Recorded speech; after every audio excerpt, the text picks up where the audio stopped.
chamber pressure is nominal.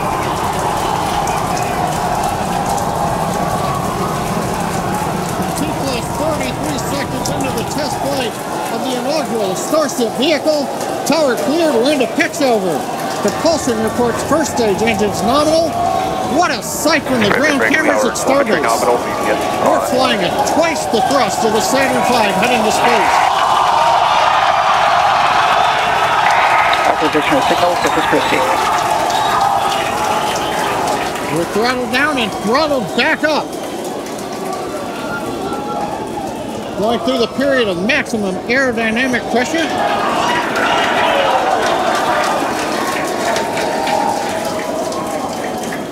As the velocity increases, the density of the atmosphere is decreasing. Max Q. Lessening stress on the vehicle. The call out, max Q now.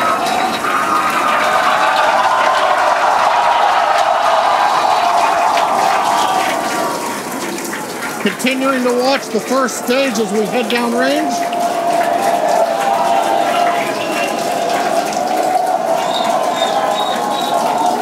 100 seconds into flight. Our next major activity is going to be shutdown of the first stage. Houston Tracking Station now acquiring the vehicle. With shutdown, we will get separation of Starship from Super Heavy and ignition of the Starship engines. When Starship separates, we light up 6 engines in a staggered sequence. And if all goes well, those 6 engines will burn for almost 6.5 minutes. Onboard view from Starship. And there's views of the Raptor engines on the second stage as we prepare for stage separation.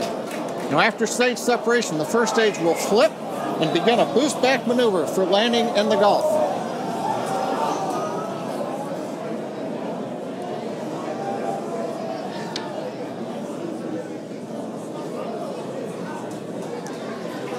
Continuing to fly, 2 minutes 40 seconds. Let's get ready for main engine cutoff.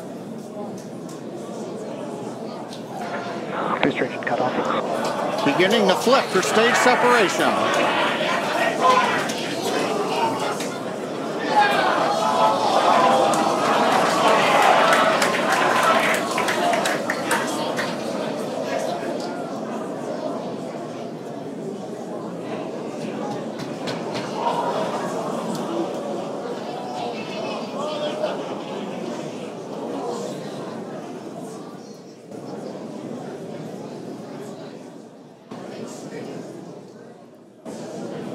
As of right now, we are awaiting stage separation,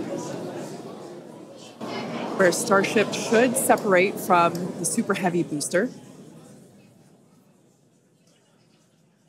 Yeah, Kate, right now it looks like we saw the start of the flip, but obviously we're seeing from the ground cameras the entire Starship stack continuing to rotate. We should have had separation by now.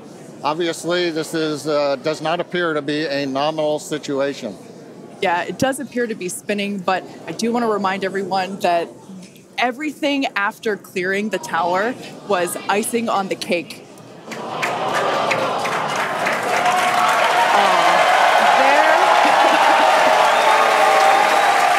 there, as you saw, as we promised, an exciting end to the Starship inaugural integrated test flight.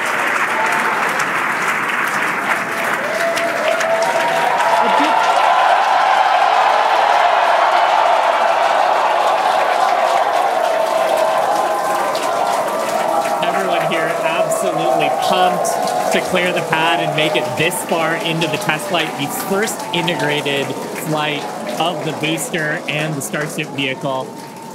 Live view there of our control center at Starbase, which we refer to as Star Command. As we said before, obviously we wanted to make it all the way through, but to get this far, honestly, is amazing. Well, if you're just joining us, Starship just experienced what we call a rapid unscheduled disassembly, or a RUD, during ascent. But now this was a development test. This is the first test flight of Starship, and the goal was to gather the data, and as we said, clear the pad and get ready to go again. So you never know exactly what's going to happen, but as we promised, excitement is guaranteed. and Starship gave us a rather spectacular end, but was truly an incredible test thus far. As we mentioned at the start of today's program, any and all the data that we collected during the test is going to help us with further development of Starship, and it's going to improve the vehicle's reliability as SpaceX seeks to make life multiplanetary. It's really worth noting that the flight path was designed to be over water and all the air and sea space. Along with that flight path and those surrounding areas were cleared in advance of the test. And of course, we're going to be coordinating with local authorities for the recovery operations. But honestly, what an exciting morning. Oh my gosh.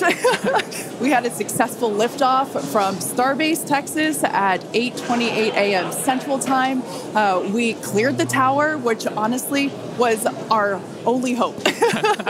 We cleared the tower, and all the data that we collected all the way through all those Raptor, those 33, although I think we saw that 3 Raptor engines were out. But we got all that data, and we got so far as to hoping to see the Starship, the second stage, separate from the first stage, the Super Heavy booster. And unfortunately, we didn't make that happen, but that's okay. It was the first integrated launch, and honestly, today was amazing. Absolutely incredible day. We made it through a number of those initial test objectives with getting booster ascent, getting all the way through the countdown, working some issues at the end. Like, totally really fantastic day. Got through the gate at T-minus 40 seconds on the second try. Everything released, the hold downs, the quick disconnect arms, everything moves out of the way. And then we got the vehicle off of the pad, through max Q, all the way up to stage separation, even starting into the prep for stage sep. And then, as we say, a lot of excitement. Yep. Honestly, my face has had a smile on it since liftoff, and now my face hurts. Now, since we don't have any insights on the cause of our rapid unscheduled disassembly at this point, we're going to end our webcast here. Teams will continue to review the data and work toward our next flight test. But before we go, a big congrats to the entire SpaceX team on an exciting first integrated flight test of Starship. And of course, a shout out to our viewers. We appreciate you joining us. And as always, we thank you for your interest in Starship, SpaceX, and your ongoing support. Till next time.